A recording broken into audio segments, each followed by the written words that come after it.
Barack Obama s'adressera mardi aux Américains pour leur redire sa détermination à punir le régime syrien.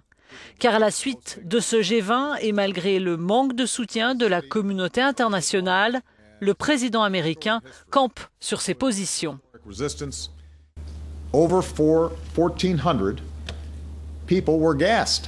de 1400 personnes ont été gazées.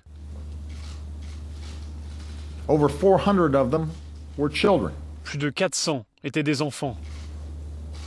Ce n'est pas quelque chose que nous avons monté de toutes pièces. Ce n'est pas quelque chose que nous utilisons comme une excuse pour une action militaire.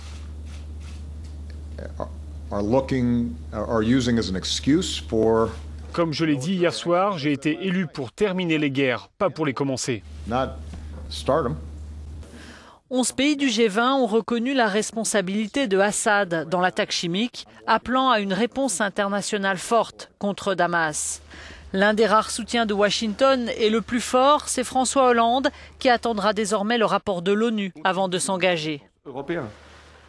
Le mandat des inspecteurs, c'est de savoir s'il y a eu des armes chimiques ou il n'y a pas d'armes chimiques. Nous savons déjà qu'il y a des armes chimiques, mais c'est important que les inspecteurs en disent encore davantage s'ils le peuvent.